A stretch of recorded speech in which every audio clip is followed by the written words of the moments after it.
Buenos días, ¿cómo están? Bienvenidos a la clase de filosofía. El día de hoy. Chicos, buenos días. ¿Qué tal? Aquí,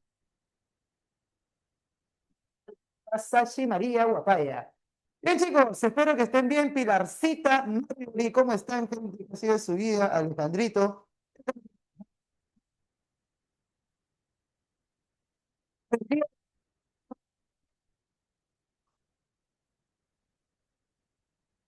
Mira, quiero especial, porque en esta ocasión tenemos que hablar tanto del círculo de vida como del nacionalismo crítico, positivismo epistemológico de Pompeya, y también tenemos que tomar de referencia el relativismo epistemológico de Tomás Kuhn. Ah, y su clasificación según su objeto de estudio y según su función. Así que, ¿qué tal? John dice, su audio suena raro, se escucha entrecortado, se escucha pi, pi, pi, pi, pi. ¿Qué pasa? ¿Por qué? Otra vez estamos regresando. A ver, sí, a ver, ahí. Su audio por dos, entrecorta, dice por acá. A ver, Oli, Oli. A ver, volvemos a los... ¿Se escucha bien? A ver, mientras habla se mueve. Ah, cuando me muevo, entonces me quedo quieto así. Chururú, chu. Cuando se mueve el audio se entrecorta. Pi, pi, pi, pi. Otro más. No reclamo. A ver. Ok. Regresamos entonces, bebés. Les decía que estamos hablando de esta clase, esta sesión, esta oportunidad, al respecto de las corrientes epistemológicas que han habido a lo largo del tiempo. O sea, tenemos que avanzar con Popper, con Feyerabend, con Kuhn y con el Círculo de Viena. Y aparte también tenemos que ver las características generales de la ciencia y también la clasificación de la ciencia y también el método científico. Entonces hay que ver un montón de conceptos el día de hoy. Por lo tanto, chicos, como siempre, necesito de su máxima concentración. Le vamos a poner aquí de referencia, como ustedes ya son un salón experimentado. Primero, lo que más dificultad tiene, ¿no? O sea, lo más interesante de analizar y de donde San Marcos puede sacar la mayor cantidad de preguntas. Lo cual en realidad si lo escuchas bien, si lo entiendes bien, es facilito, ¿verdad? O sea, pero tienes que escucharlo, ¿verdad? No tienes que distraerte. Vamos a hablar de las tesis o teorías epistemológicas del siglo XX. Teorías epistemológicas. A ver, comenzamos entonces, niños, con una teoría muy, pero muy conocida, que justamente va a ser aquella que traiga el cientificismo kantiano al resto de las ciencias. O sea, ustedes saben que durante el siglo XIX apareció una corriente que es el positivismo de Comte. Esta corriente del positivismo se interesó por proponer a la ciencia como el camino que iba a guiar a la humanidad. Ahora, la forma en la que esa ideología llega a mano de los científicos es mediante un vector específico de transmisión que es el círculo de Viena o el neopositivismo. O sea, básicamente los neopositivistas ya tienen contacto más directo con los científicos y lo que va a hacer es llevar a toda la comunidad internacional esa visión de que la ciencia tiene que ser el saber supremo y de que tiene que tener ciertas características específicas, como por ejemplo contrastación empírica.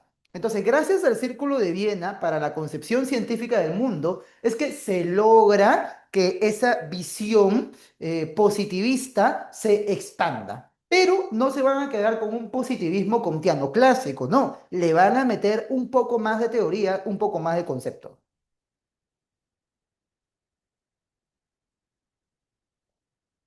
¿Qué teorías?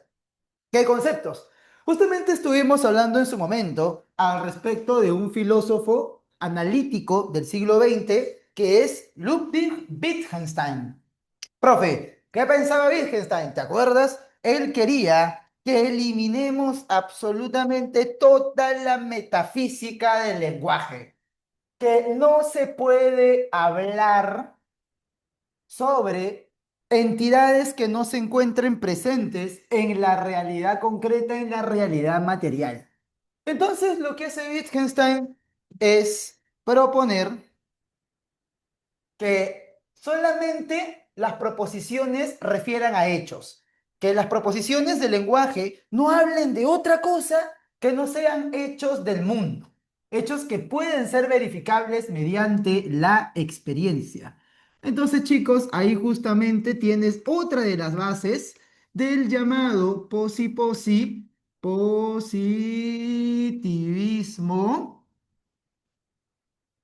lógico, también llamado neopositivismo, también llamado neopositivismo.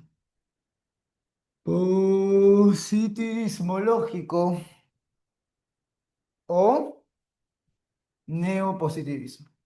Neo ya sabes qué significa nuevo, pero a mí me gusta más la frase, el nombre positivismo lógico, porque refleja bastante bien cuáles son las dos doctrinas que conforman a esta forma de pensar. Una de ellas será la parte kantiana y otra la parte de Wittgenstein en su primera fase, en su primera etapa, la etapa del Tractatus. Entonces, vamos a ir poniendo aquí cuál es la forma de entender la ciencia que ellos tenían. Va a comenzar entonces, influencia de Comte y el primer Wittgenstein. Influencia de Comte, que creía que la ciencia es el saber supremo, y la primera etapa de Wittgenstein. Bien. Bien, chicos, por si acaso, les voy comentando desde ahorita, cualquier consulta la ponen en modo público, porfa, para que el compañero vea de qué estoy hablando, ¿ya? Porque si no, pues me han dicho también algunas personas, profe, copia el mensaje porque no sé a qué está respondiendo y pues razón no le falta, ¿ya? Entonces, lo voy mencionando desde ya. Ahora, tenemos entonces ya que está la influencia de Comte y el primer Wittgenstein aquí. ¿Quiénes van a recepcionar? ¿Cómo se va a llamar aquel grupo de estudiosos que desarrollan esta concepción de la ciencia? Se le llama el Círculo de Viena. ¿Ya? Vamos a poner por aquí. ¿Desarrollado por quién? Por el Círculo de Viena. Que son un grupo de intelectuales que se reúnen en Viena a teorizar al respecto de la ciencia. Este grupo de intelectuales lo que van a proponer es una concepción del mundo que esté guiada única y exclusivamente por la contrastación de los hechos, por la experimentación, dejando atrás por completo cualquier atisbo de mención a la metafísica. Eso justamente es la influencia del primer Wittgenstein, pues, de ver a la metafísica ya como algo que no se puede hacer, como algo que es incompatible con cualquier investigación seria sobre la realidad.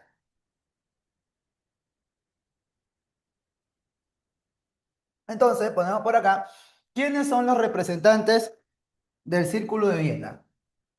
Tenemos a Moritz Schlick, a Rudolf Carnap también, Carnap, a Otto Neurath, a Alfred Ayer también. Filósofos que son muy reconocidos al interior de este movimiento, ¿ya? El Círculo de Viena, recuerda, es un conjunto de autores, no solamente es uno, que también van a tener sus propias diferencias internas, ¿ya? Pero que al final van a estar de acuerdo en algo específico, y es el criterio de demarcación de la ciencia. Entonces, voy a poner por aquí. Ahora, ¿qué es esto del criterio de demarcación? Es el cómo trazamos la frontera entre lo que es ciencia y lo que no lo es. ¿Cómo es que yo puedo diferenciar, cómo es que yo puedo dividir lo que es la verdadera ciencia de aquello que pretende serlo? O la famosa falsa ciencia. ¿Cómo yo determino cuándo es que una ciencia se puede considerar como tal y cuándo no?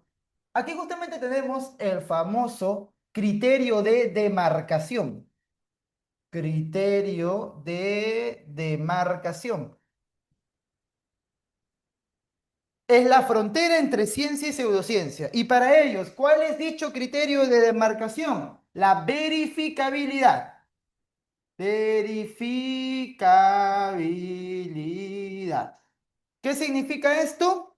La posibilidad de que un enunciado pueda contrastarse mediante la experiencia. Y no digo que ya esté contrastado, ¿ah? No digo que ya esté contrastado. Digo que tenga la posibilidad de contrastarse mediante la experiencia. ¿Ya? Mucho cuidado con eso. Verificabilidad. Vamos a ponerle por acá. Posibilidad de contrastarse mediante la experiencia.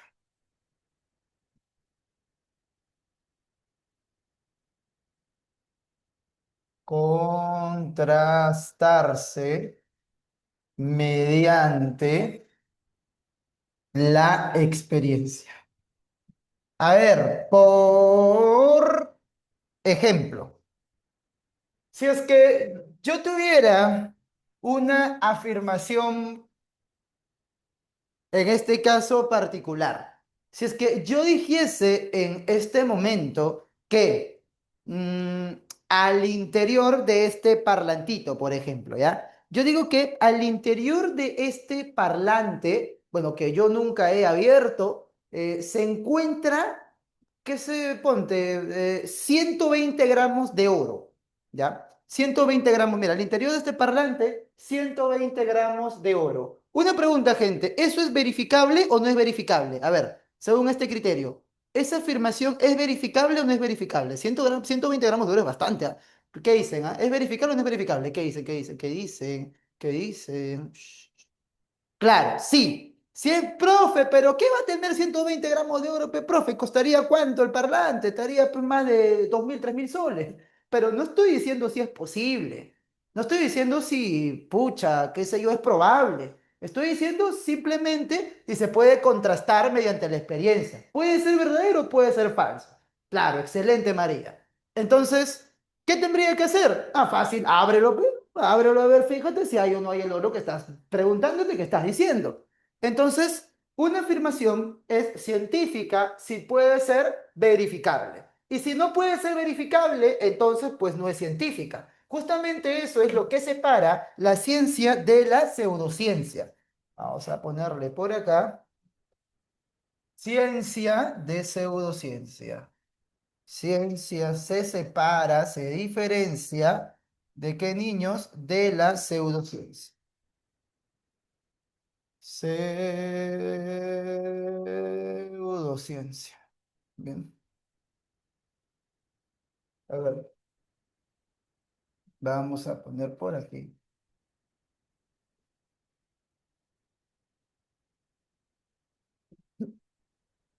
¿Y qué implica esto de aquí, profe? Entonces, que la ciencia es verificable y la pseudociencia es no verificable. Verificable y la pseudociencia es no verificable. Justamente lo que vimos es exactamente lo que vimos cuando estábamos hablando del sentido y el sinsentido en Wittgenstein. Por eso era importante también esa clase. Sin sentido, aquello que nunca se va a poder confirmar mediante la experiencia. O sea, por más que nos matemos 50 millones de horas debatiendo sobre si los ángeles son machos, son hembras, son trans, pues nunca vamos a poder llegarlo a determinar. ¿Por qué? Porque no hay una realidad empírica confirmable para ir para bajarle a ver qué es lo que pasa allá adentro, ¿no? No, eso nunca se va a poder llegar a saber. Entonces, pues no es verificable, no es científico desde la perspectiva de el círculo de Viena. Entonces, vamos a ponerle por acá, pseudociencia es metafísica, y lo científico va a ser pues experienciable, ¿no? Se confirma mediante la experiencia. Voy a poner por acá, es aquello que es sensible, verificable, experimental. Metafísica, sensibilidad, sensible. Esto de acá tiene sentido, ¿ya? Es significativo, o sea, tiene sentido, y la pseudociencia no tiene sentido, ¿no? Es sin sentido. Sin sentido. O con sentido y sin sentido, ¿no? Pero para usar otro término adicional. Entonces, esa es la diferencia. Así de simple. Y se puede verificar mediante la experiencia, entonces va a ser, pues, científico. Muy bien. Ahora, si tienen alguna duda con respecto a esto de acá, chicos bonitos. Bien. A ver, a ver. Ahora, hay que hablar de cómo es que se llega a construir una ley científica. Y eso también es importante, porque para construir una ley científica, nosotros nos basamos en múltiples observaciones particulares del mundo. Vemos por acá, interior de demarcación, que ellos utilizan muchísimo lo que es la inducción. Entonces, podemos tener una observación uno, observación 2, que es particular de la realidad. Luego tengo observación 3, ¿ya? Y luego, a partir de esto, ¿qué concluyo? Concluyo una ley general. Estos son casos particulares. Concluyo a partir de esto una ley general. Pa, acá, ley general. Ley científica. Ley científica. ¿Ya? Que tiene forma general. General. Y esto de acá son observaciones particulares. Particulares. Ahora, justamente aquí tendríamos que poner un ejemplo. Yo observo por ahí un capibara y veo que es de color marroncito, es gordito, rechonchito. Observo otro, lo mismo, marrón y rechoncho. Otro, lo mismo, marrón y rechoncho. Entonces, pues, ya después de haber observado 3 años, 40.000 capibaras, pues concluyo que todos los capibaras son marrones y rechonchos. Esa sería la forma en la que se construyen leyes. Ahora, me pregunto por acá, Valeria. Y si se verifica, pero con el tiempo se niega esa verificación. Sería una nueva teoría, claro, porque la ciencia, hay que recordarlo desde las características de el positivismo en general, la ciencia, si bien es el saber supremo, no es tal cual una verdad absoluta, porque siempre puede aparecer nueva evidencia y esa nueva evidencia puede llevarnos a la variación de la ley científica. Por eso es que existe el progreso en la ciencia. O sea, ellos creen en el progreso. Claro, justamente si es que yo por ahí llego a contrastar una afirmación o una de las observaciones resulta negativa, entonces pues la ley tendrá que modificarse. Y justamente ahí es donde viene la crítica que hace Popper, pues. Claro. Entonces, sí, ya sería una variación, un ajuste en la teoría original.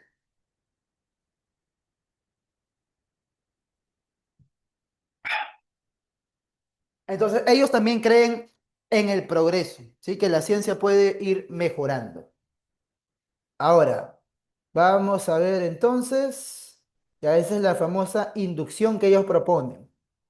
Ya, a ver, ¿qué más? Popper entonces, ya, vamos a poner Popper, ya, vamos a poner por aquí. Nuestro querido y gran amigo Popper o el racionalismo crítico, también llamado falsacionismo. Esta corriente, chicos, es como aquella persona, aquel familiar que tiene su nombre, pero todos le conocen por su chapa. Nunca falta, ¿no? El tío Lucho, el tío Papo, la tía Maco, que tiene su nombre, ¿no? Pero bueno, todos le llaman por su chapa. El racionalismo crítico es el nombre original que el propio autor le pone. Pero todo el mundo, incluido San Marcos, le va a llamar falsacionismo, porque bueno, así se popularizó. ¿Ya? Así se populariza. Entonces, ¿qué es lo que propone este racionalismo crítico o falsacionismo? Hace una crítica muy, pero muy marcada a el criterio de verificación del Círculo de Viena. Se va en contra del Círculo de Viena. ¿Por qué, profesor?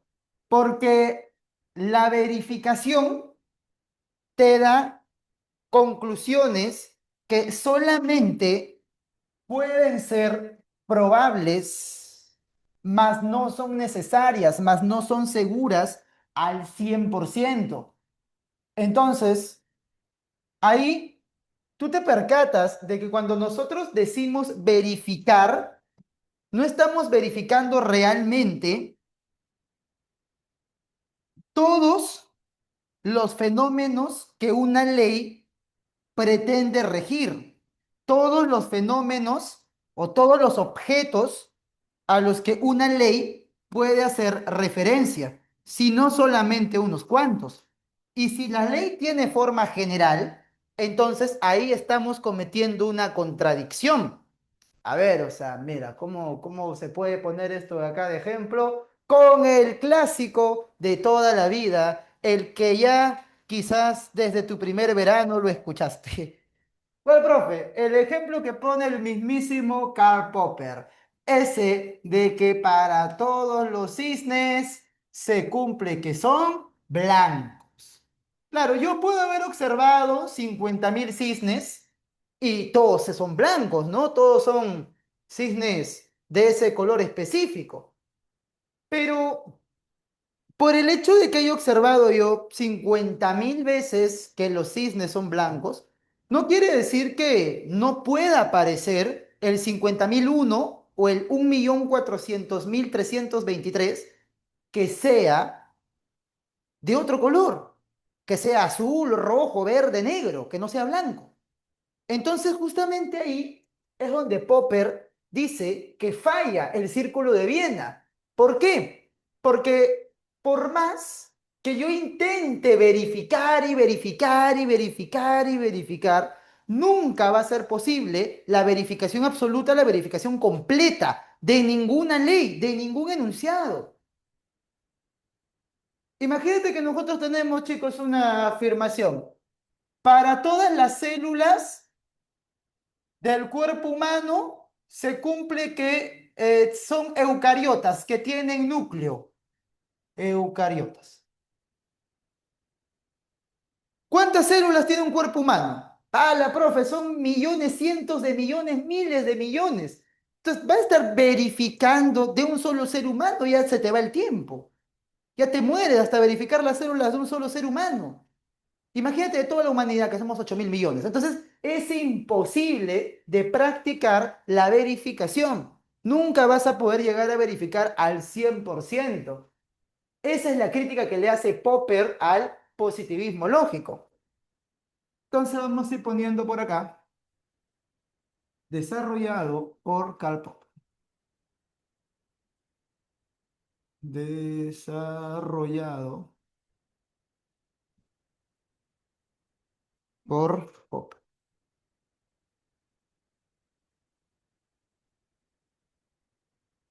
Y aquí realiza una crítica al verificacionismo.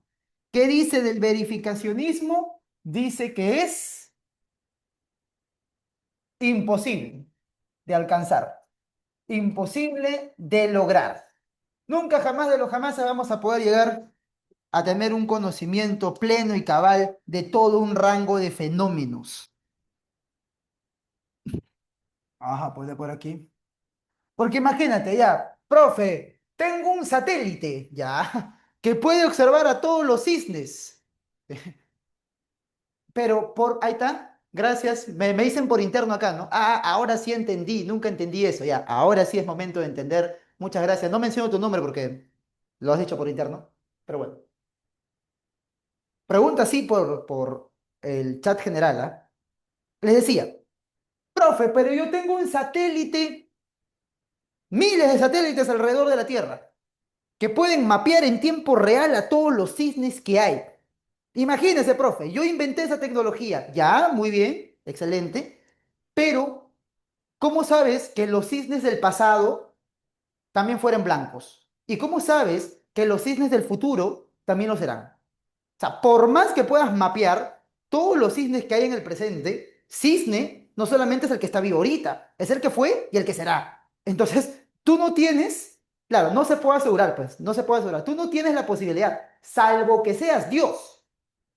Si Dios existiese, él sí podría, ¿no? Verificar. Pero a saber, pues, si Dios está ahí, ¿no? Entonces, él sería el único, ¿no? Pero los humanos no podemos. Entonces, ahí está la crítica al verificacionismo. Crítica al verificaciones. Verificacionismo. ¿Qué dice del verificacionismo? Dice que es imposible, pues. No, ponlo por acá.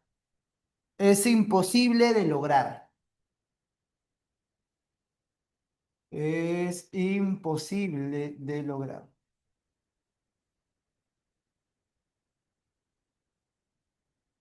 Ahora, también tienes una crítica a la inducción. Crítica a qué? A la inducción. ¿Por qué, profesor? Porque solo da conclusiones probables. ¿Ya?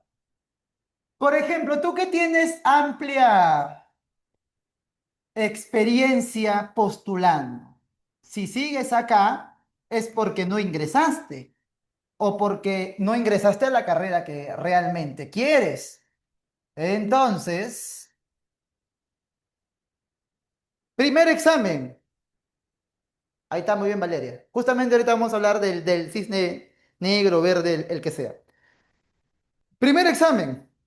No ingresé, profesor. Segundo examen, tampoco ingresé, profesor. Tercer examen, profe, me dio diarrea y ya bueno, no ingresaste. Tu cuarto examen, se me corrieron las claves, yo me dice, ¿no? Ya, y por el hecho de que tus cuatro primeros exámenes, no hayas ingresado, no quiere decir que siempre se va a cumplir que no vas a ingresar, pues. Por el hecho de haber visto, Valeria, 50.000 millones de cisnes blancos, no quiere decir que no va a existir un cisne negro. Es probable, pero no es algo seguro, pues, ¿no? Por favor, no abre la herida, me dice Sachi. Ya. Entonces, ahí está, la crítica a la inducción, solo da conclusiones probables, pues. Ahora que ha salido, ¿no? Ese documento ilegal, porque el Ministerio de Justicia ya lo declaró como ilegal ya y se están haciendo acciones en contra de todos los que han sido o hemos sido afectados con acusaciones y exposición de nuestros datos que no hemos consentido, pues. Claro, eso sí o no, Valeria, claro, ese famoso Registro Nacional de Infieles que habías dado, claro, ese famoso Registro Nacional de Infieles, pues claro, que el Ministerio de Justicia ya sacó un comunicado que vulnera la privacidad de los datos de las personas. Excelente, claro. Entonces, por el hecho de que bueno, hay gente que sí, ¿no? Y hay gente que pues también simplemente por resentimiento, por daño, porque tiene haters, porque tiene enemigos. Sobre todo personas que tienen exposición pública, pues tienen enemigos. Entonces les han puesto ahí, ¿no? Pura traumada, claro, exacto, ¿no? O porque sale uno con hojitas, creo, profe, dice, claro, claro, pues mía, claro. Entonces, seguramente ha sido por eso. Pero bueno, entonces, por el hecho de que ya, hay muchos que sí han sido infieles, no significa pues que todos los hombres vayan a hacer lo mismo, ¿no? Entonces, lo mismo es acá, ¿no? Si tú ves varios casos de algo, no significa que necesariamente se va a cumplir siempre. Entonces, la inducción da una conclusión que puede ser probable, pero no necesariamente es segura. ¿Ya? Esa es la conclusión a la que se llega. Solo la mayoría dice según el examen. Claro. Muy bien. Entonces, ahora, ¿qué se propone? Ya, si critica el verificacionismo y critica la inducción, ya, ¿qué propone como criterio de demarcación científica? Ya, propone la falsación, ¿ya? Criterio de demarcación es la falsación. Entonces, si yo voy a estar buscando verificar mi enunciado a través de miles y miles de millones de casos que lo confirmen, pues no me va a alcanzar la vida. Así de simple. Es impracticable. Entonces, ¿qué es lo mejor que puedo hacer? En vez de estar buscando confirmar mi enunciado, verificarlo, lo mejor que puedo hacer es buscar falsarlo. Lo mejor que puedo hacer es buscar un caso que no se ajuste a esa ley general, a ese enunciado. O sea, en el ejemplo que me han puesto, el del cisne blanco, en vez de estar buscando ver 50 millones de cisnes que sean blancos, mejor entonces busco solamente uno que no sea blanco. Un cisne negro, verde, azul, que no sea blanco me basta para yo refutar esa ley de que todos los cisnes son blancos. Ahí tenemos la posibilidad de encontrar un contraejemplo que refute la ley general. Voy a poner falsa habilidad, posibilidad de encontrar un contraejemplo, contraejemplo que refute, que refute la ley o hipótesis. Ya. Ah, me dice, menos mal no lista de bicicleta, dice Sachi, ¿no? Profe, en el caso de la ley de Newton, para comprobar que existe la gravedad, tendríamos, dice por acá, que ir al espacio, me dice Valeria. Claro, a ver, en el caso de la ley de Newton, de que para todos los cuerpos se cumple que se aplica la ley de la gravedad. Claro, es que tendrías que, mira, ¿a qué afecta? ¿Cuál es el rango de fenómenos que afecta la ley de la gravedad? Los cuerpos, profesor, ya. Entonces, tendrías que hacer el experimento con todos los cuerpos del universo. Así como hay antimateria, también se teoriza la existencia de la antimasa. No es que se haya descubierto, pero se teoriza. Entonces, tendrías que agarrar cada objeto, cada cuerpo del universo, juntarlo con otro, a ver si se atraen. Más allá de cosas como el electromagnetismo que pueden alterar esa atracción gravitatoria, pero tendrías que verificarlo así, pues.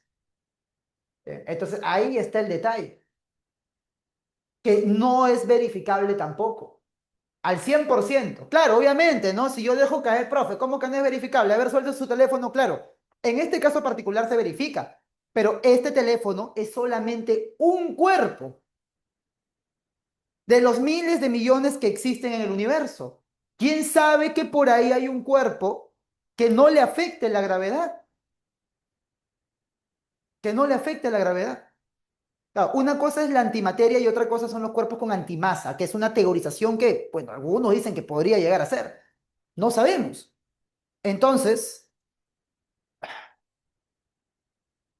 para afirmar que la ley de la gravedad ha sido verificada, tendríamos que hacer eso, pues, ¿no? Ir con todos los cuerpos en el universo. ¿Bien? Interesante, ¿eh? Interesante pregunta. Justamente, si tú me dices, ¿no? Todos los cisnes son blancos. Esa ley, ¿a qué objetos afecta? Al objeto llamado cisne. Entonces, hay que verificar con todos los cisnes. A ver, ¿qué otra ley? La ley de los gases ideales, por ejemplo. Esa de pavo ratón. Bueno, habría que verificar con todos los gases posibles de todo el universo al mismo tiempo. pucha, ahí sí es difícil, ¿no? Entonces, sigue ganando, diría Popper, el criterio de falsabilidad. Seguiría existiendo su crítica al verificacionismo. ¿Y cómo él determina cuándo algo es científico o pseudocientífico? Es científico cuando admite la posibilidad de encontrar un contraejemplo que refute la ley. Y digo posibilidad, porque acá también muchos se confunden y piensan que falsable es lo mismo que falso. Profe, ¿cómo que la ciencia es falsa? No, no, no. No estoy diciendo que la ciencia sea falsa, mi amor. Estoy diciendo que un enunciado, para ser científico, tiene que admitir la posibilidad, digo, posibilidad de que existe un contraejemplo. Y el caso que suelo poner para que se entienda es el caso de los metales. ¿Cómo así, profesor? Mira, puedo tener una afirmación. La afirmación es la siguiente. Para todos los metales se cumple que si le sumas calor, entonces se dilatan. Para todos los metales, si le sumas calor, entonces se dilatan. Ok, ese enunciado admite la posibilidad, no digo que me menciones un metal, simplemente admitiría la posibilidad de ser refutado, de ser falsado. ¿Qué dicen ustedes, chicos? O sea, hay al menos una forma en la que ese enunciado podría llegar a destruirse, podría llegar a falsarse. ¿Qué opinan, chicos? No digo que me menciones qué metal, no, sí simplemente habría una forma, sí, María, sí, Valeria. ¿Qué tendrían que encontrar para refutar esa ley de que para todos los metales que se les cumpla que se dilatan? ¿Qué tendría que encontrar? Tendría que encontrar un metal que al calentarse no se dilate, o por el contrario se contraiga. Pero simplemente con que no se dilate ya me basta, con que no se expanda. Entonces, ese enunciado es científico porque admite la posibilidad de encontrar un contraejemplo, de encontrar, por ejemplo, la tabla de mercurio, de encontrar un caso en el que esa ley no se cumpla. Ahora, la pseudociencia, ¿por qué no es falsable? La pseudociencia no es falsable porque se aferra a sus conclusiones, no admite la refutación. Si quieres decirle, la pseudociencia es dogmática, dogmática. En cambio, la ciencia es crítica. ¿Ya? A ver, profe, pongamos un ejemplo entonces de pseudociencia. Chicos, imaginemos que yo invento, ahí está que tengo acá, la bebida, o digo, ¿no? Digo que he inventado la bebida mágica, ¿ya? Para encontrar el amor, por ejemplo, ¿ya? Entonces, la bebida mágica para ser irresistible. ¿Ya lo quito? Para que no te vuelvan a dejar en la friendzone, para que no te dejen en visto cuando mandas el DM por Instagram. Entonces, yo digo, chicos, varones de acá del salón, que he encontrado, que he fabricado la bebida mágica para ser irresistible. Entonces, se la doy acá a tu compañero. Ya, se la doy a tu compañero. Pa, toma, loquito. Ay, profe, se la toma tu clac, clac, clac, clac, clac, clac. Contento se va donde la chica que la trae.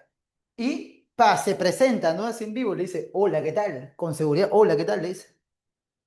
Pero la chica, ¿qué quieres, carachoso? Le dice, pa, y se va.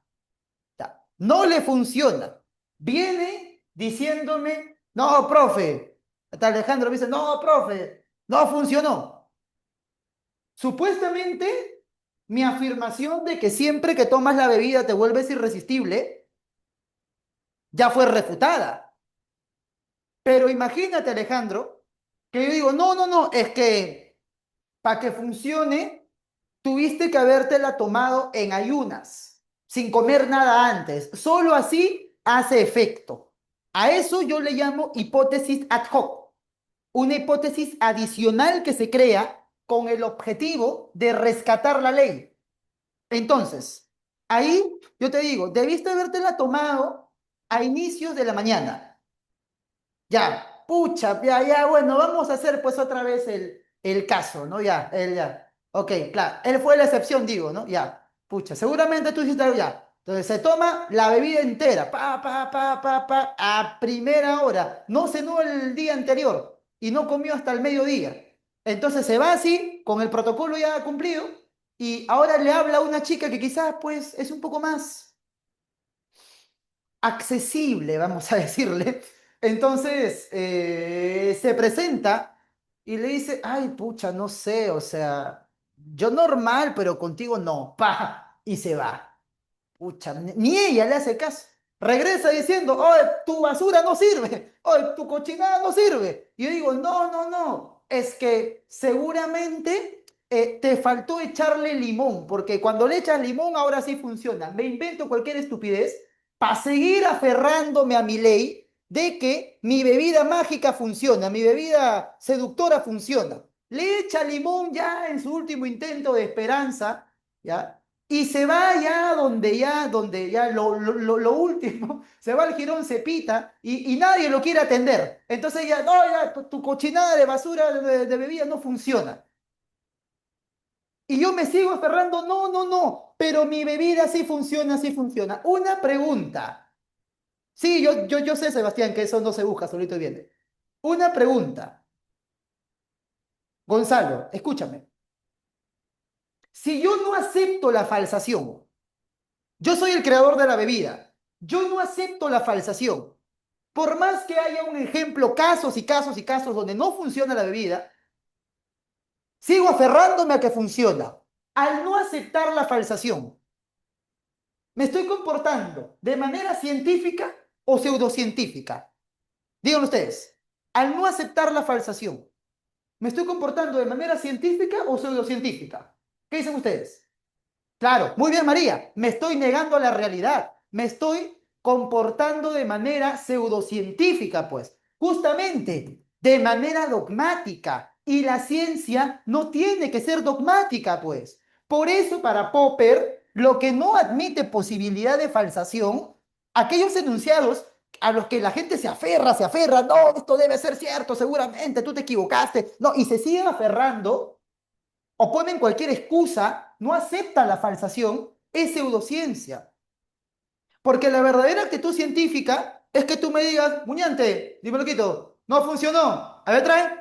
Hoy sí, ¿no? Caso uno, no funciona, anota. Ya, tú, anota. Y entonces vamos recalculando, reformulando, viendo qué pasa, pues. Esa es la verdadera actitud científica. Yo, me refutaron mejor, ¿no? Acepto la falsación y sigo para adelante. Entonces, esa es la verdadera ciencia. Es crítica, pues por eso es racionalismo crítico. Ahora, ya que tenemos esto, entonces vamos a hablar de cómo funciona la ley científica, desde la perspectiva popperiana, obviamente. La ley científica tiene forma de enunciado general. La ley o también la llamada hipótesis es un enunciado general. Así vino alguna vez. Enunciado general o existencial, que tiene la siguiente forma, pues. Para todos los X se cumple que Y. Para todos los X se cumple que Y. Para todos los hombres se cumple que son infieles. Para todos los cisnes se cumple que son blancos. Y así sucesivamente. Para todos los metales se cumple que se dilatan con el calor, lo que sea. ¿Ya? Claro, decir que todos los chanchos vuelan, Valeria, decir que todos los chanchos vuelan, tiene forma de ley, tiene forma de enunciado general, pero inmediatamente refutamos esa ley. Nos bastaría, mira, acá Valeria me dice, profe, propongo la ley de que para todos los chanchos se cumple que vuelan. Ok, tiene forma de ley, pero inmediatamente podríamos ir a una granjita a ver a un chanchito y hacemos el experimento, pues. A ver, vuelas y ahí queda el chancho. Ah, no voló. Allá. Entonces, ese es el X que es diferente de Y. Ya, ese es el X que es diferente de Y. A esto de acá, ¿con qué nombre le voy a conocer? Al X que es diferente de Y. Al cisne que no es blanco. Al chancho que no vuela. A el caso que no cumple con la bebida mágica, por ejemplo. Ya, esto recibe el nombre de contraejemplo. Ya, el contraejemplo es lo que te permite refutar o matar la ley. El contraejemplo es el que refuta o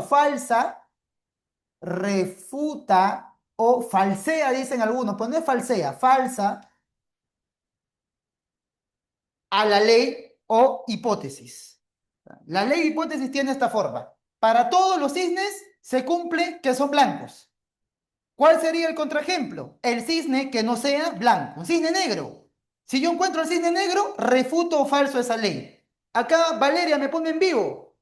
Profe, si yo digo que todos los chanchos vuelan, está bien, dilo. Sería una hipótesis. Tengo la hipótesis o ley de que todos los chanchos vuelan. Vamos a ver un chancho. A ver, vuela. No voló. Pi, pi, pi, profe. Ya. Ese fue el contraejemplo que refutó o falsó esa hipótesis de que todos los chanchos vuelan. Profe, pero si lo lanzamos muchas veces llegará un momento que evolucionen y pueden volar. Por acá no sé qué tan cierto será eso, pero asumiendo que en el tiempo desarrollen alas y asumiendo que estamos hablando del estado actual, lo que a día de hoy llamamos chancho, ¿ya? Lo que a día de hoy, lo que actualmente, no, pero está bien, o sea, la pregunta está bien. ¿Qué pasa si la entidad se modifica en un futuro? Es que ya estamos cambiando la realidad a la cual se refiere la proposición. ¿Qué pasa si mejora la bebida? Ya, para no hablar del ejemplo, pues, del chancho, porque se pueden reír, ¿no? Pero el sentido de la pregunta está bien, está excelente. ¿Qué pasa si Muñante mejora su bebida? O si los chanchos evolucionan. Ya, ahí ya no estamos haciendo referencia exactamente al mismo tipo de objeto. Ahí el referente ya cambió, pues. O sea, aquello de lo que estamos hablando ya no es el mismo caso, ya no es el mismo objeto.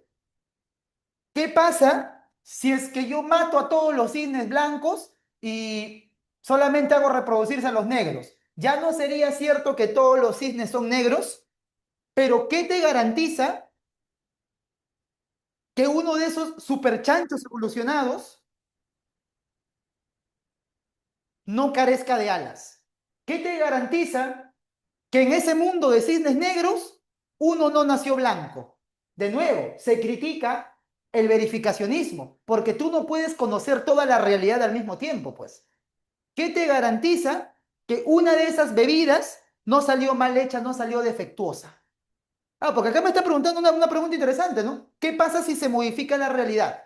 ¿Qué pasa si yo altero genéticamente a todos los cisnes y en 3 generaciones todos los cisnes son negros? Y si uno nace blanco, si uno nace plomo, gris, o sea, no puedes verificar al mismo tiempo todo, por más que sea que la realidad haya cambiado. Ahora, me dice Livia, en caso de que no se hallen contraejemplos, ¿sigue siendo ciencia? Ya, bueno, Livia. Bueno, pues es momento de hablarte de un problema de examen de admisión. Apareciste, estabas acá. La simetría lógica de la ciencia, ¿ya? La asimetría lógica de la ciencia. Vino como lectura. Esto de la asimetría lógica de la ciencia. Ya, profe, ¿qué es eso? Mira, una cosa es que el enunciado esté verificado, otra cosa es que esté falsado y otra muy distinta que esté corroborado. ¿Ya? Ahí sí hay una diferencia fundamental. Asimetría lógica de la...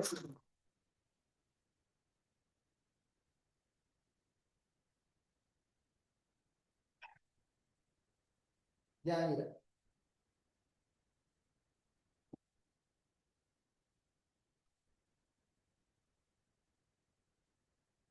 ¿Se sigue escuchando? Oli. ¿Se sigue escuchando claro, bien? Uno, 2, 3, 4, 5, 6, 7. Sí, sí, sí, ya. Gracias, gracias. Ya, que me lo había puesto por afuera para evitar que haya interferencia con el cable. Chévere. Escuchen. Profe, ¿y si hasta ahora solamente he encontrado metales que se dilatan? Si es que hasta ahora solamente he encontrado cisnes blancos. ¿Qué fue, profe? Ya. Justamente ahí está el detalle. Vamos a hablar de la diferencia entre la verificación, ¿qué más? La contrastación o falsación, y lo que viene en un rato. Lo vamos a dejar de reserva. ¿Qué habíamos dicho de la verificación? Por más que tú tengas 100 millones de casos, no importa. Nunca vas a poder llegar a verificar al 100%. Eso es imposible. La verificación es imposible. Oye, pero para yo refutar la ley, el enunciado, la hipótesis de que todos los hombres son infieles, ¿qué necesito? ¿Qué necesito encontrar? Ya no me pongo de ejemplo porque ya me quemaron ya. A ver, ¿qué necesito encontrar para yo refutar? Claro, Valeria. Necesitas encontrar un fiel. Uno nada más, ¿sí o no? Uno nada más que sea fiel y ya refutaste esa afirmación insidiosa, malsana, de que todos los hombres son infieles. Entonces, vale, para que se produzca la falsación, solamente necesito un contraejemplo. Un contraejemplo. Claro, el hombre fiel sería el contraejemplo de la afirmación de que para todos los hombres son infieles. Solamente faltaría un hombre que no sea infiel, un X que no sea Y con eso ya refutaste, falsaste. Sachi. Ahora, ¿pero qué pasa, profe, si yo hasta el momento no he encontrado un fiel? Si yo hasta el momento, todos los cisnes que he visto son blanco solamente, como me preguntó bien la compañera. Ya, eso no está verificado, porque no has visto todos los cisnes, aparte de la verificación es imposible, pero tampoco está falsado, porque solamente hace falta un contraejemplo para falsar, pero todavía no lo tienes. Entonces, si solamente has encontrado casos a favor, no puedes decir que está verificado, porque eso nunca se va a poder llegar a hacer. Pero tampoco tengo un caso en contra, tampoco está falsado. Entonces, ¿qué es, profesor? Es corroboración. Corroboración. Pero me preguntaron, profe, si solamente tengo casos a favor de que los cisnes son blancos, porque solamente he encontrado cisnes blancos, entonces, ¿sigue siendo ciencia? Claro, recuerda, la ciencia no es que esté falsada, no es que ya haya terminado el proceso de falsación. Por eso dice acá bien claro, falsable, posibilidad. El enunciado, todas las células del cuerpo humano son eucariotas. Escucha, para todas las células del cuerpo humano se cumple que son eucariotas. Todas las células humanas son eucariotas. Ya, eso admite posibilidad de contraejemplo, admite la posibilidad al menos, por más que no hayamos encontrado ninguna que no tenga núcleo. ¿Admite o no admite? Sí admite.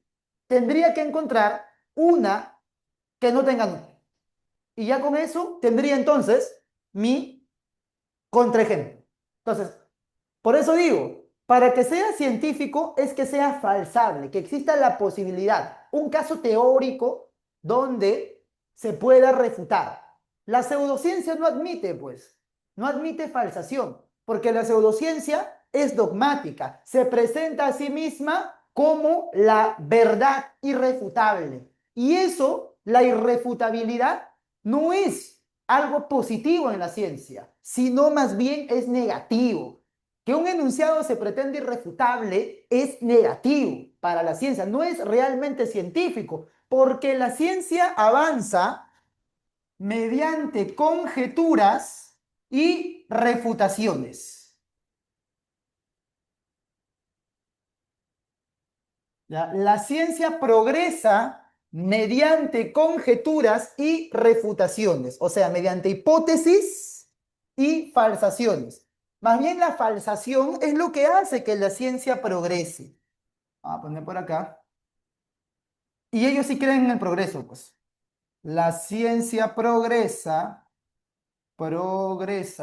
mediante conjeturas y refutaciones.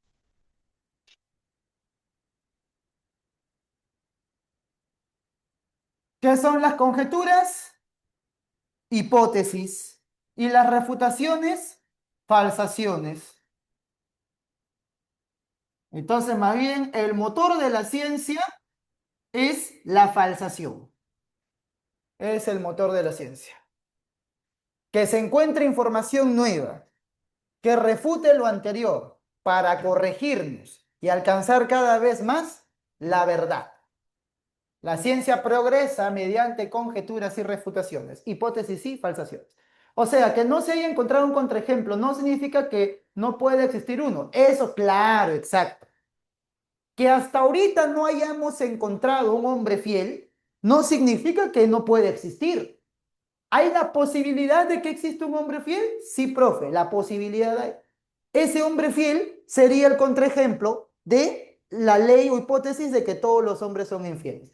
Que hasta ahora no hayamos encontrado, Livia, un cisne no blanco, no significa que no sea posible la existencia de un cisne no blanco. Lo hace una ciencia, ya que no es necesario ver. Claro, exacto, exacto. Claro, tiene que haber la posibilidad de un contraejemplo, exacto, sí. Que refute la ley. Recuerda, la ley tiene que tener este caso general, pues. Si se admite la posibilidad de un contraejemplo, entonces sí, normal, ¿no? Es considerado como científico. Claro. Que no se haya encontrado un contraejemplo no significa que no puede existir uno. Eso es que es falsable, pues.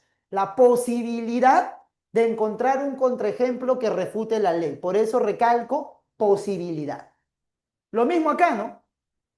Verificabilidad. Posibilidad de contrastarse mediante la experiencia.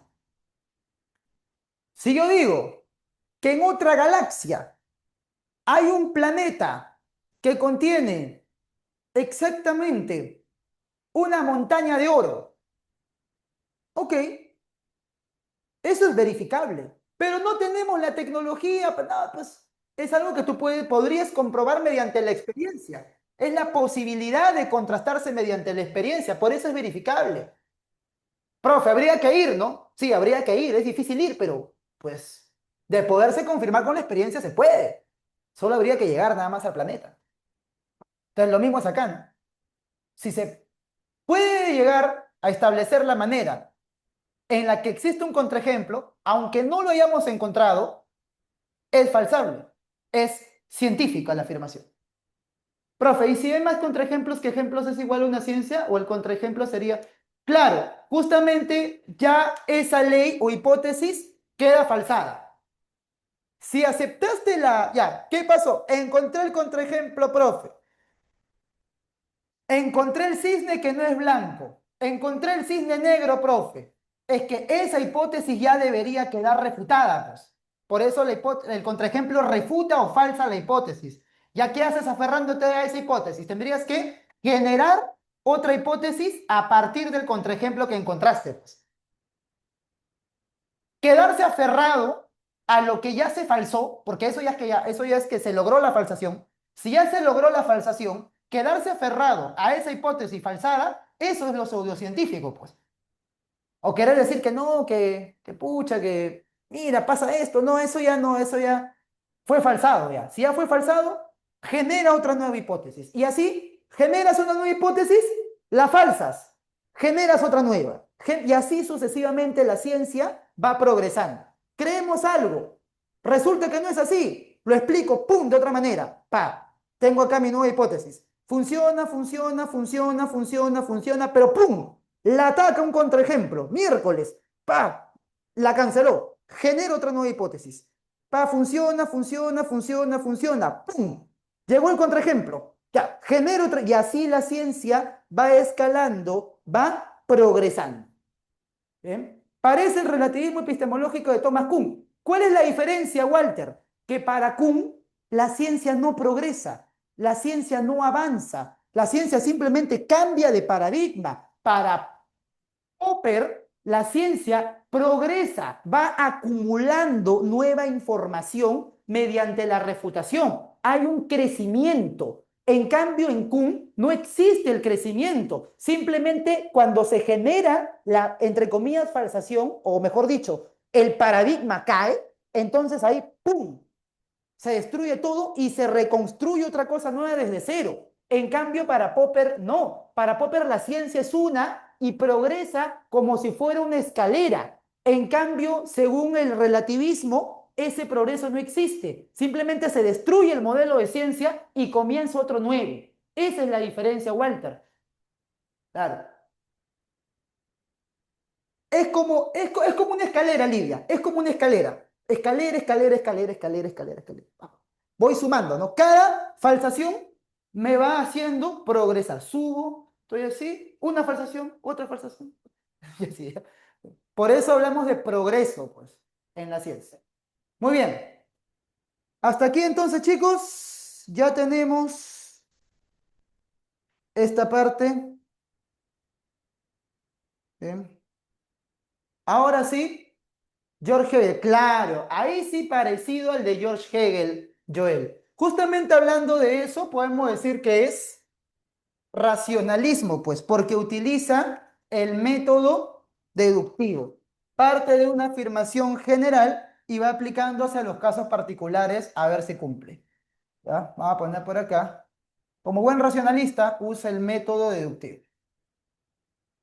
Bien, chicos, y ahora sí, tenemos que avanzar, ¿ya? Ya hemos visto muchas dudas de ustedes y está genial. Son un salón participativo. Y déjenme decirles que eso en virtual casi no existe. ¿Ah?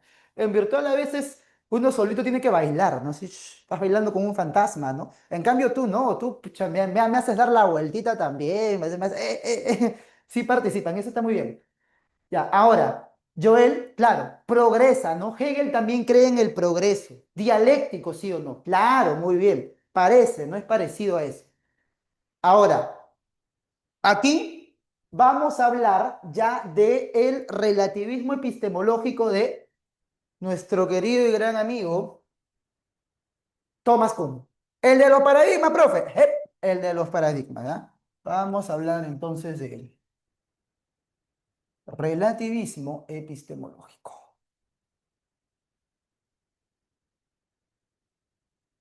Relativismo epistemológico. A ver, para comenzar, chicos bonitos, esta es la teoría de los paradigmas y hay que entender entonces qué cosa es un paradigma. En una palabra, si quieren resumen de una palabra, es un modelo. En general, un paradigma o arquetipo es un modelo de lo que quieras. Paradigma político, la manera en la que pensamos y hacemos la política, el modelo de política.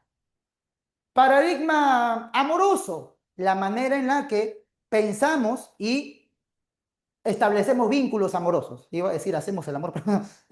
Paradigma científico, la manera en la que pensamos y hacemos la ciencia, o sea, el modelo de ciencia que tenemos. A eso hacemos referencia. Paradigma, manera de pensar y hacer las cosas. Paradigma científico, manera de pensar y hacer la ciencia, o el modelo de ciencia que tenemos. Entonces, para Thomas Kuhn, nosotros tenemos a lo largo de la historia diferentes modelos de ciencia, diferentes paradigmas, que solamente van cambiando entre sí y no se puede decir que necesariamente uno sea mejor que otro, ¿no? Acá en Popper sí, hay un progreso, se va mejorando. En cambio, para Kuhn, no. Simplemente se cae un paradigma y surge otro completamente nuevo y diferente. Entonces, por aquí, paradigma, ¿qué significaba? Modelo.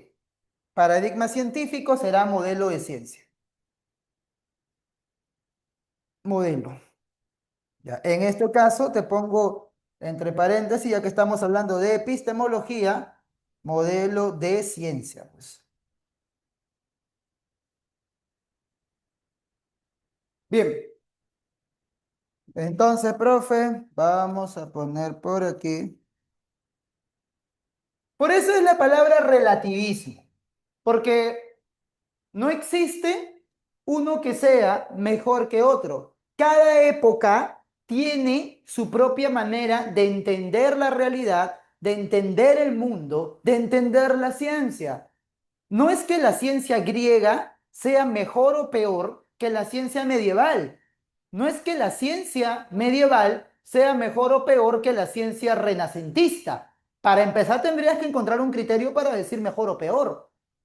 O sea, por ejemplo, si yo voy con mi ciencia moderna al mundo medieval, me van a echar a patadas, porque no corresponde con su visión teocéntrica del mundo, donde la ciencia tiene que estar a servicio de Dios. Y no es que pensar en Dios sea mejor o sea peor, eso ya es tu perspectiva. No, pero para mí la religión está mal. Para ti, para ellos estaba bien. Su punto de vista, su forma de ver la realidad. Tú vas con tu ciencia moderna allá, te van a decir, oye, esto no responde a mis necesidades. Lárgate de acá. Y al revés también, ¿no? La ciencia medieval no responde a tus necesidades del mundo moderno, hiperproductivo, capitalista. No responde a tus necesidades. Entonces, pues, sácame de acá la ciencia medieval. Entonces, cada uno tiene su propia manera de ver la realidad, cada uno tiene su propia manera de ver la ciencia. Y esto va cambiando conforme pasa el tiempo. Ni mejor ni peor, simplemente diferente. Por eso pues, no hay progreso. Pues. Entonces, tiene un relativismo histórico implícito dentro de sí, ¿ya? A poner por acá.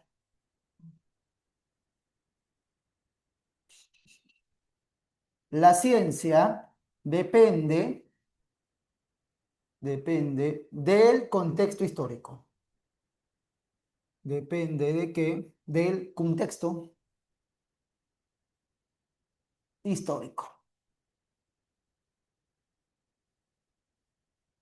¿Se acuerdan, sí o no, de los sofistas? Todo es relativo. Una sociedad tiene su forma de pensar. Ah, sí, profe, sí, sí, sí. No es que, hablando, ¿no? Esto de la lista de infieles.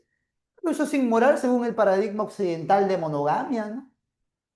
Pero pues, en otras culturas se acepta tranquilamente, ¿no? La monogamia, la poligamia. Culturas donde se dice, bueno, pues cásate con las que puedas mantener, ¿no? Si puedas mantenerlas bien, te va bien en la vida, pues ten, ¿no? Si aceptan, bacán. Si no, ya no. Entonces, eso es otra forma de pensar la realidad, otra forma de pensar las relaciones humanas. Entonces, también hay maneras distintas de pensar la ciencia. La ciencia depende del contexto histórico. ¿Ven? No hay manera de comparar paradigmas científicos. Eso es la inconmensurabilidad de la ciencia. ¿Ya? Ese también es un concepto de examen de admisión. Inconmensurabilidad. No hay criterio de comparación entre paradigmas científicos. Simplemente son distintos.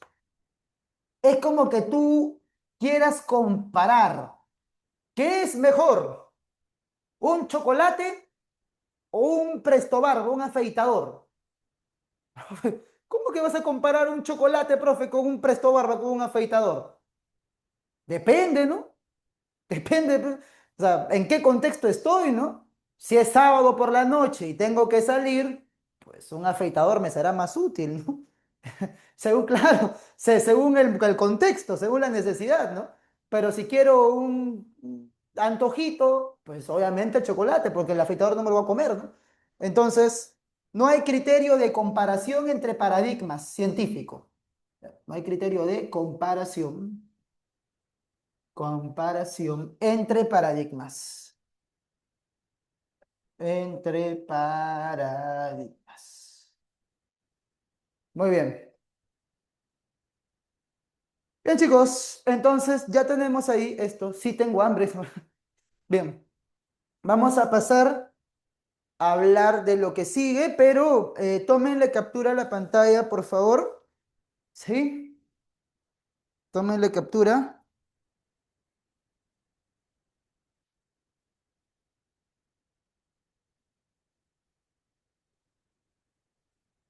A ver. Ujú.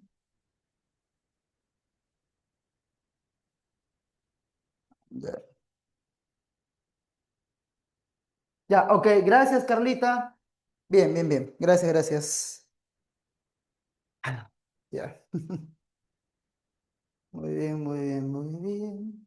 Ahora vamos a seguir hablando sobre el relativismo y ya luego hacemos el anarquismo también, que es importante. ¿Ah? Hay que hablar del anarquismo.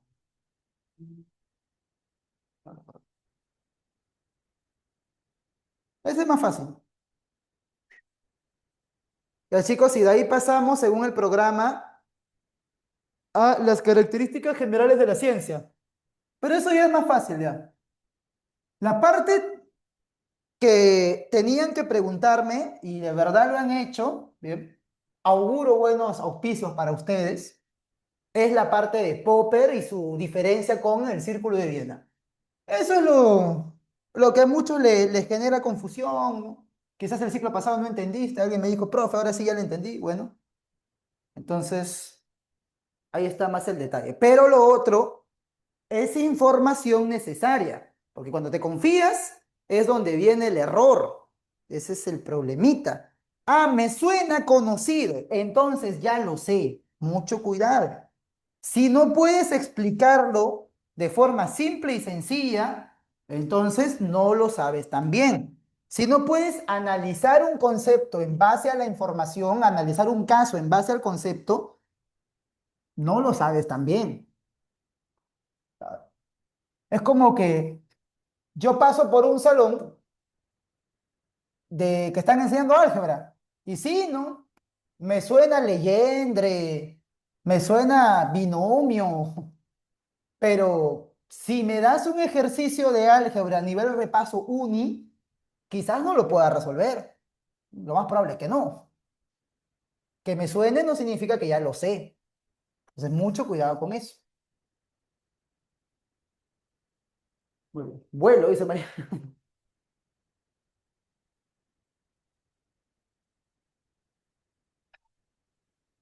Muy bien. Entonces, estábamos hablando del relativismo de Thomas Kuhn, ¿ya? Paradigma, modelo de ciencia. La ciencia depende del contexto histórico. No hay criterio de comparación entre paradigmas. Aparte de eso, tenemos que para él no existe progreso entre cambio de paradigmas. Si no se puede comparar, no puedo decir que uno es mejor que otro, pues. No existe progreso entre cambio de paradigmas. De paradigma. Ahora sí hay que hablar de un concepto fundamental en él, que son las revoluciones científicas. Justamente tiene un libro que es la estructura de las revoluciones científicas. Ya, mucho cuidado. A ver, profe, ¿qué es lo que pasa? Ya mira. Primero aparece el concepto de ciencia normal. ¿Qué cosa es la ciencia normal? Es investigar según el paradigma vigente. O sea, es como que yo estoy en la selva, por ejemplo, y estoy investigando los mamíferos. Entonces encuentro una nueva especie de mamífero, qué sé yo, un oso, un nuevo tipo de oso. Ah, bueno, pues veo que pertenece, ¿no? A los mamíferos, o es un tetrápodo, ¿no? Tiene sus cuatro patitas, le pongo su clasificación, le pongo nombre y ya está. El oso muñantoso, ya. Eso es ciencia normal. Tú puedes descubrir algo nuevo, ¿ah? Pero encaja con lo que ya sabemos de la vida. Lo clasificas, ahí está, mira, esta nueva especie. Todos te aplauden, bonito. Pero ¿qué pasa si yo encuentro algo que no se puede explicar según el paradigma vigente de ciencia? Como por ejemplo, cuando esto sí pasó en la vida real, los físicos encuentran que en la realidad muy pequeñita, ya no se cumple ya las leyes de la física que Newton había planteado. Ya no, ya. A la escala muy pequeña ya pasan cosas extrañas. A esas cosas extrañas que la ciencia no puede explicar según su modelo vigente, se le va a llamar anomalía. La anomalía, ¿qué cosa es? Es el hecho inexplicable, según el paradigma actual. Hecho inexplicable, según el modelo de ciencia vigente, según el paradigma actual. El paradigma actual. ¿Qué pasa si es que yo investigando en la selva encuentro un oso, pero que se reproduce por esporas y hace fotosíntesis el oso? ¿Qué, profe? ¿Qué está hablando ya? Justamente, pues, nuestro modelo de ciencia no admite la posibilidad de un mamífero que haga fotosíntesis y se reproduzca por esporas. Sería mezclar animal con planta y hongo. Profe, ¿qué se ha fumado? Justamente, eso sería una anomalía, un hecho inexplicable según nuestra ciencia moderna, Valeria. Entonces, entramos en pánico. Aparece la llamada crisis científica. Ese es cuando el modelo de ciencia pierde su poder explicativo. ¿Ya? Aparece la crisis científica. ¿Ya? El modelo, el paradigma cae. El modelo cae. El modelo cae. Se pierde. Profe, pero si nosotros teníamos una biología que decía que diferenciaba tales reinos, que evolutivamente hablando, ya fue. Pues. O sea, si eso se llegase a encontrar, ¿no? Ya fue. Todo tu modelo se cae. Entonces, ahí justamente aparece la famosa revolución científica. Revolución científica. La última revolución científica fue cuando se descubrió la física cuántica. Cambio de paradigma. ¿Ya? Esa fue la última revolución científica que encontramos, al menos en el campo de la física. Entonces ya ahí sí viene justamente cómo se va cambiando de modelo a través de la historia. Galileo, por ejemplo, también contribuyó a la revolución científica en la época moderna. Y así sucesivamente. Bien, para seguir hablando, vamos a hablar del anarquista epistemológico. ¿Quién es el anarquista epistemológico? Mi viejo, mi papá, Paul Feyerabend. Me encanta ese hombre. Pon su foto, su actitud, frío, sarcástico, soberbio. Mate de risa el hombre. Y bien crudo para decir las cosas, de frente. Él te dice que prácticamente los científicos son sicarios a sueldo del poder hegemónico del momento. Que la ciencia en realidad también puede ser discurso político, ¿ya? Y que más bien, así como hay separación iglesia y Estado, también debe haber separación entre ciencia y Estado. ¿Por qué? Porque todo vale, pues. para encontrar conocimiento científico, porque la ciencia puede ser utilizada para sustentar discursos de poder, y más bien lo hace. Ya, más bien pasa. O sea, ya Feyerabend se da cuenta de que el científico no es un ángel caído del cielo que solamente quiere tener la verdad. Ay, salió un científico diciendo tal cosa en en la tele, hay que hacerle caso a lo que dice el doctor Elmer Huerta, porque es científico. O ese está pagado. A ver, ¿quién te paga, hijito? ¿Quién te financia? A qué discurso respondes tú? Hay muchos casos de eso. Científicos que han sido comprados, vendidos al mejor postor de investigaciones hechas con el objetivo de exculpar empresas o gobiernos. Entonces, ahí Paul Feyerabend tiene una visión iconoclasta de la ciencia. O sea, profe, o sea, una visión muy crítica, ¿no? Ve a la ciencia como un ídolo que hay que refutar, que hay que cuestionar. Ah, entonces, vamos a ponerle por acá, visión iconoclasta de la ciencia. Iconoclasta de la ciencia. Es un ídolo que hay que refutar. El iconoclasta es el que critica a los ídolos. Entonces, la gente ha convertido en la ciencia en su nuevo ídolo. Bueno, hay que criticarlos. No existe un único método científico. Un único método científico. Justamente por eso tiene una obra que se llama Contra el método. Voy a poner por acá. Contra el método.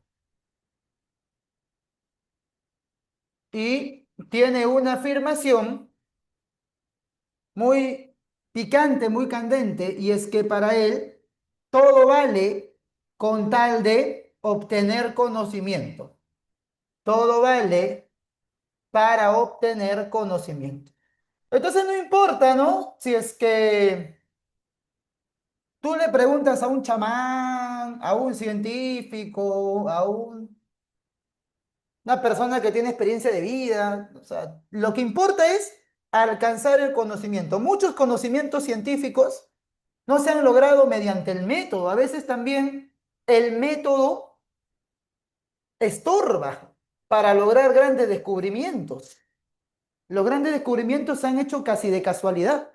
Ahí está, mira, Valeria, ahí está. Ahí está. Justamente así se tomaba su foto, mi amigo Feyerabend. Para quienes suelen criticar, ay, no eres un verdadero intelectual porque no hablas bonito. Ay, tienes que nunca, nunca decir un ajo o una cebolla. Si no, no eres filósofo. Tienes que ponerte terno y peinarte raya al costado, peinar lengua de vaca y corbata Michi y lentes potos de botella para ser crítico filósofo. Ay, ay, ay. Sarta de mocosos que piensan. Bueno, en fin. Paul Feyerabend, pues obviamente, ¿no? No diría eso. Muy bien. Hace poco se... Claro. Bien, entonces, ya que hemos visto esto, chicos, vamos a hablar al respecto ya de cuestiones básicas de las características del conocimiento científico, las funciones de la ciencia, ¿ya? Bien, vamos a poner por aquí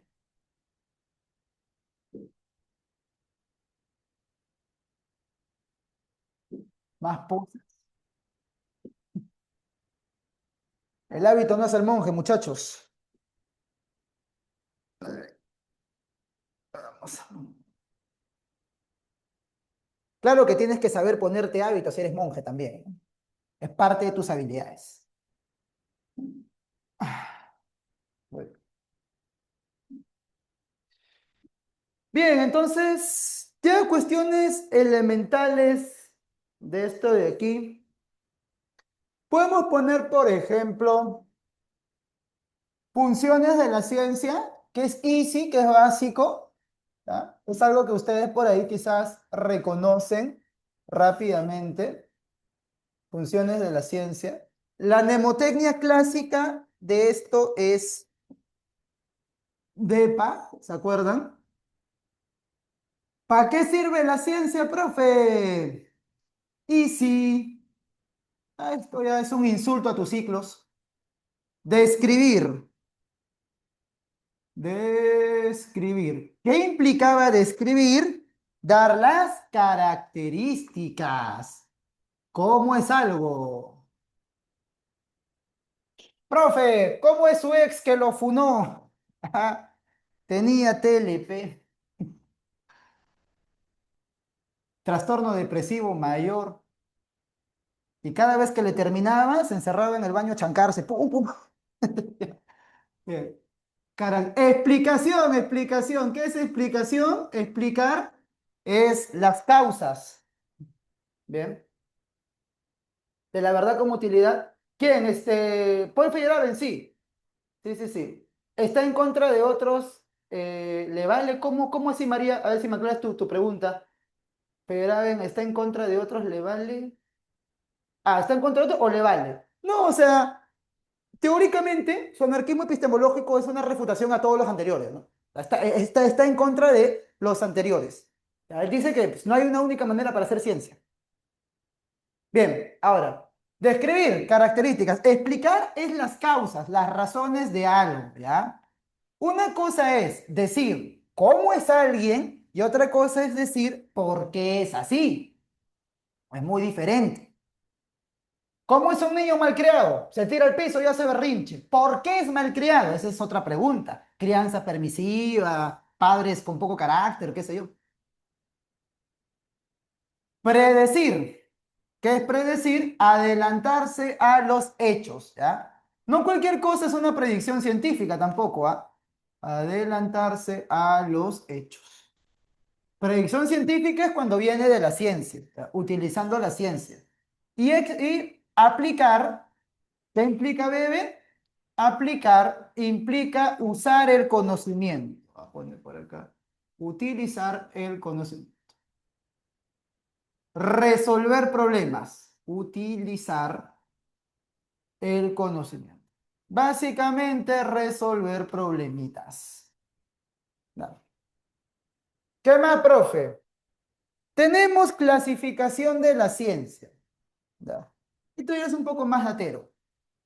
Clasificación de qué, mi amor, de las ciencias. Según su objeto, según su objeto de estudio, puede clasificarse en ciencias formales, ¿no? Y también en ciencias fácticas. Las formales son aquellas que estudian entidades ideales. Por ejemplo, profesor, x al cuadrado, p entonces q. Básicamente, la lógica y la matemática. Matemática y lógica. ¿Ya? Matemática y lógica. Y las ciencias prácticas, estas son entidades concretas, ¿ya? Son comprobables con la experiencia, son, si quieres decirle, empíricas. Y aquí tienes una subclasificación. Tienes a las ciencias sociales, que son, por ejemplo, la economía, la historia, y tienes a las ciencias naturales. Ejemplo de esto de acá, profesor, la física, la química, la biología. Física, química y biología. ¿Qué más, profe? Y tenemos también, no según su objeto, sino su función. ¿Ya? Tienes ahí las ciencias que solamente investigan, son las llamadas ciencias puras o también básicas, son teóricas, puras o básicas, y las ciencias aplicadas, que son prácticas. Ciencias puras o básicas son teóricas y las ciencias aplicadas, ¿qué cosas son? Son prácticas. Ejemplo de ciencias aplicadas, la medicina, la ingeniería. Voy a hacer un ejemplo de ciencia aplicada. Bien, chicos, entonces ya eso sería la característica general de la ciencia, ¿bien? La clasificación. Y ya, pues, lo de las características lo vemos ficha en mano, ¿ya? A ver, ¿tienen claves ya? Y las primeras preguntas están recontra fáciles, ¿ah? Están recontra sencillas.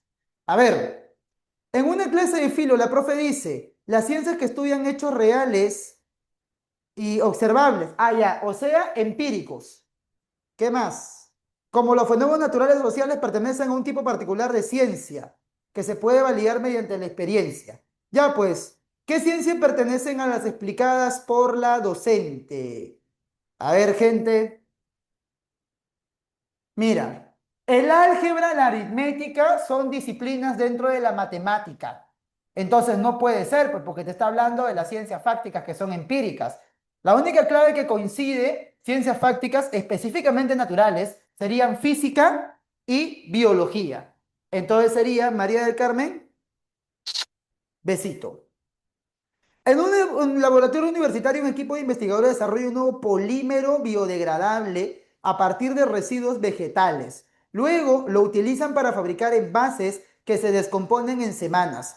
Uno de ellos comenta, este es un buen ejemplo de cómo el conocimiento científico mejora la vida práctica. Ah, ok. Entonces, estamos utilizando esto para resolver un problema. Estoy utilizando un conocimiento científico para fabricar envases, pues. ¿Cuál de las funciones de la ciencia? Estoy describiendo, explicando, prediciendo o aplicando. A ver, bebés, ¿cuál es su clave en la número 2? En la número 2, si está fabricando envases en base a ese conocimiento, ¿cuál sería? Claro que sí. Aplicación, pues chicos, se utiliza para resolver un problema, ¿no? Para tener hay un objetivo práctico. Muy bien. Dos, cachimbo. Tres, en un centro de ingeniería genética, los investigadores usan conocimientos desarrollados por la biología molecular. Ok, según su función, la labor realizada en dicho centro es un ejemplo de que, ya con la primera línea te sale fácil, pues, si es ingeniería, aparte, te está diciendo no según su objeto de estudio, sino según su función. Y si se está utilizando para algo práctico, las ingenierías, la medicina, ¿qué tipo de ciencia es? Es una ciencia aplicada. Entonces, por eso, de la 3 es amorcito. ¿Ya? 3 ciencia aplicada. Muy bien, María del Carmen. Excelente, chicos. Bien, seguimos.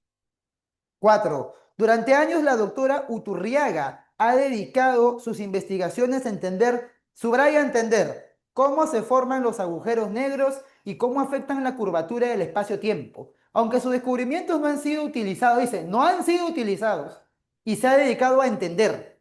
Si se ha dedicado a entender, solamente a entender, entonces, ¿qué sería, gente? ¿Qué sería? Que solamente se ha dedicado a entender. No han sido utilizados, dice, ¿ah? Entonces no puede ser ciencia aplicada, pues porque no ha sido práctico, porque aparte me pide según su función. Me ubica acá, solamente quiere entender y no ha sido puesto en práctico, entonces ¿qué va a ser? Ciencia pura, pues claro, esa es la ciencia pura.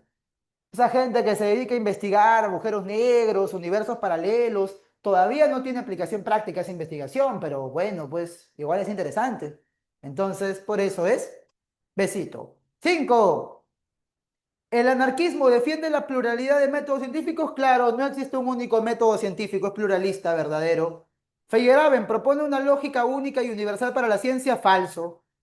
Según el anarquismo, la ciencia se puede usar recursos no regulados por un método oficial. Sí, haz lo que tengas que hacer para obtener conocimiento. No te cases con un único método. Entonces, la uno y la 3. La 4 es falsa, ¿ya? Clave de la 5, avioncito. Ay, ay, ay, ay. Sebastián, no te preocupes, loquito. Salgo del encuadre para que puedan tomar su foto. Ya, entonces 5, amor. Ya.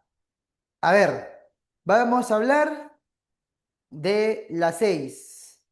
¿El positivismo lógico confía en la experiencia como base del conocimiento científico? Sí, gracias Carlita. Sí confía. Ya, entonces, 2. Esta corriente rechaza toda forma de lógica y solo acepta la intuición, no al contrario, pues como se influyen de Wittgenstein, van a recurrir a la lógica. Entonces, F. ¿El positivismo lógico utiliza la inducción? Sí. Ahí bueno, por acá estaba, ¿no? Ya se borró en su momento, ahí está en su otra captura. Sí utiliza el método inductivo. ¿Y consideraban importante la verificación? Sí. 6 dedo. Bien, muy bien. Ahora, ¿qué es que el conocimiento sea objetivo? Eso lo vimos en la clase pasada. Conocimiento objetivo refleja la realidad como es. Entonces, ahí tenemos que evitar las opiniones. 1A. La 2, metódico. ¿Qué es metódico? Sigue una serie de pasos. Bien, entonces, protocolo, sería protocolo de laboratorio. Método es pasos de la ciencia. Racional, utilizas argumentos, ¿no? Y fundamentado, lo vimos la semana pasada, que era el conocimiento fundamentado que se basa en evidencia. Pruebas, pruebas, claro que sí, pruebas. Afirmas algo, presenta las pruebas, pues. No estés ahí echándome barro, sin presentar prueba alguna. La gente cree que es cierto. 7, casa. Entonces, 7, casa. Bien, déjame que me desahogue. 8, ya, a sumar, ya, a ver. Evita influir en los resultados con creencias personales. ¿Ya? Ah, la objetividad, claro. Obviamente, cuando tú eres objetivo, vimos la semana pasada, muestra los hechos como son, no te basas en opiniones personales, es cierto. La objetividad exige ignorar por completo el contexto experimental, no, nada que ver, al contrario. Si tú eres objetivo en la ciencia, tienes que tomar de referencia el contexto experimental. Bien, registrar datos sin emitir juicios previos es parte del enfoque objetivo, sí, claro que sí. ¿Y la objetividad implica eliminar toda racionalidad? No, al contrario. Ser objetivo también implica ser racional. Entonces es besito. La 9 está fácil porque solo tienes que relacionar. A ver, estudia fenómenos del mundo físico, observación y experimentación, ciencia natural. La conducta humana en su contexto social histórico, eso ya sería ciencia social, claro. Busca generar teorías sin finalidad práctica, ciencia pura. Conocimientos científicos para resolver problemas concretos, ciencia aplicada. Entonces es besito. La 10. A ver, la ciencia pura tiene como finalidad la comprensión teórica. Ciencia pura sí es teórica, verdadero. La ciencia aplicada busca resolver problemas. Sí, porque es práctica, verdadero. La ciencia formal pertenece a la clasificación funcional. No, no, no. La ciencia formal pertenece a la clasificación por objeto, no por función. Formal es objeto, es por objeto, no por función. Así que es falsa la 3. ¿La medicina y la ingeniería se consideran ejemplos de ciencia aplicada? Sí, porque son prácticas. La ingeniería busca resolver problemas. Entonces, la 4 es verdadera. Bien, avioncito. 11. Una mecánica automotriz intenta reparar un auto eléctrico con una falla poco común. Al no tener resultados siguiendo el manual técnico, decide combinar métodos, consulta foros virtuales, adapta procedimientos de otros modelos y aprueba soluciones que nunca antes había aplicado. Finalmente, resuelve el problema. Aunque no siguió el protocolo establecido, su intervención fue efectiva. ¿Qué postura epistemológica refleja este tipo de actuación? Claro, no sigue los procedimientos convencionales, pues. O sea, hace cosas que parece que no tuvieran sentido según lo que tradicionalmente se hace, pero le resuelven el problema. Eso sería anarquismo epistemológico. Entonces la 11 es avioncito. Ahora, dice, un grupo de trabajadores observa que durante varios años consecutivos, cuando el cielo amanece con neblina densa en verano, ese mismo día ocurren lluvias por la tarde. Entonces están razonando así, pues. Hay cielo con neblina, llueve. Observación 1. Observación 2, cielo con neblina, llueve. Observación 3, cielo con neblina, llueve, llueve, llueve. Entonces, se basa en múltiples casos particulares para llegar a una conclusión general que es probable. No necesariamente siempre va a llover, pero es probable que pase. ¿Cómo se llama ese criterio? Yo me baso en varias observaciones particulares para construir una afirmación general. Se le llama inducción. Lo vimos cuando hablamos del círculo de Viena. Entonces sería induccionismo. 12 en A. Muy bien. 13. Un periodista investiga una teoría conspirativa que afirma que los eclipses generan cambio en la conducta humana.